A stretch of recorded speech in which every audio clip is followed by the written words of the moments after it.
Peuple gabonais, tu es un peuple béni de Dieu, mais tu as endurci ton cœur. L'Éternel dit que tu as des oreilles pour entendre et tu n'entends point, des yeux pour voir et tu ne vois point.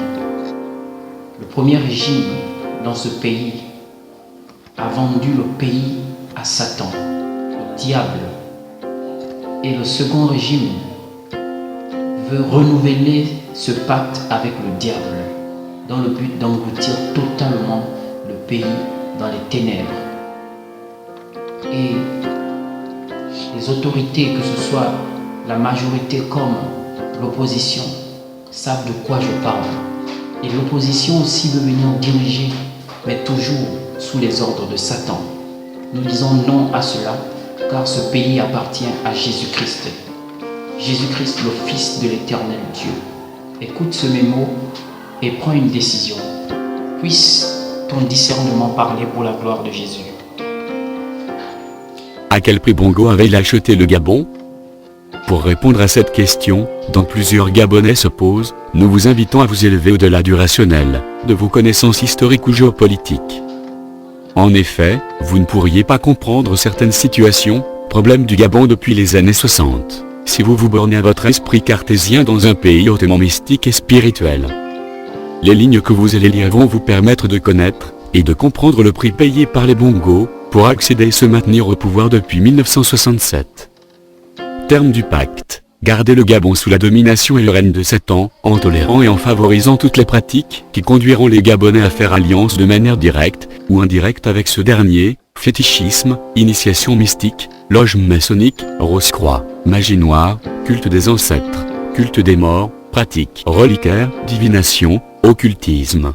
Tout mettre en œuvre pour empêcher que Dieu puisse par son esprit descendre à nouveau au Gabon, comme il l'avait déjà fait dans les années 1935 à Ngomo dans les lacs, afin d'ouvrir les yeux des Gabonais, et les permettre de rentrer dans la destinée divine qui est la leur. Le renvoi des missionnaires protestants suisses, et autres dans les années 1973, avait été fait à dessein, de même pour l'instauration et coup de mallette d'argent de l'œcuménisme au Gabon.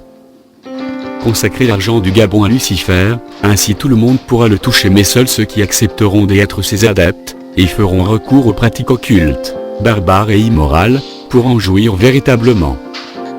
Conduire tous les Gabonais à aimer l'argent au point d'être capables de vendre leur honneur, leur dignité, leur personnalité, de sacrifier père, mère, enfant, bref, la vie d'un être humain pour l'obtenir, de commettre toutes sortes d'abominations, de vices, et de pactiser avec tout genre d'esprit pouvant permettre d'avoir et l'argent, boa qui vomit et l'argent, momie dans les chambres secrètes, rituels sataniques.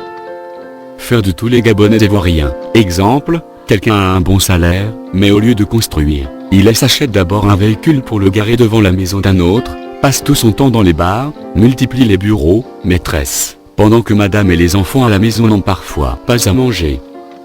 Et être le pourvoyeur des fonds de tous les adeptes de 7 ans, et à tous ceux qui auront recours à ces services directement ou par le canal des pratiques fétichistes, ésotériques, sectaires, maçonniques ou occultes pour accéder à des hautes fonctions, au bien-être social et à la richesse. Être le distributeur automatique. N.B. Albert Bongo, elle n'était pas le seul à qui Satan avait posé ces conditions, pourrait s'asseoir sur le trône Gabon.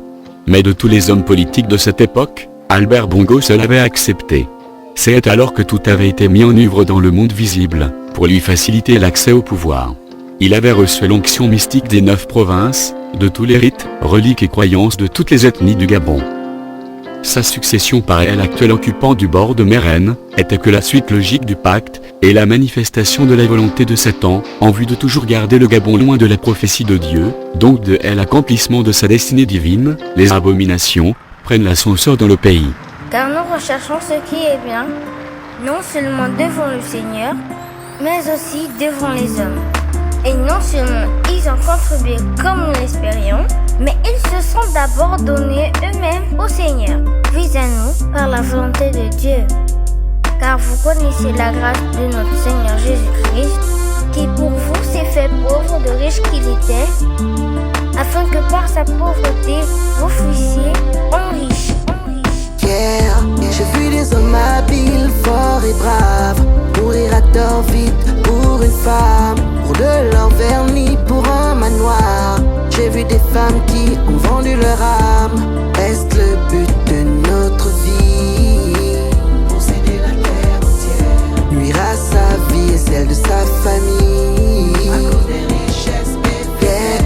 Puis c'est une passion qui te dévore, qui ruine ta justice sans effort. Choisis ce pain qui ne se détériore. Oh, que sert-il à un homme de posséder la terre s'il perd son âme? I have a question, I have one question, I need an answer. Oh, yeah. I have a question, I have one question, I need an answer.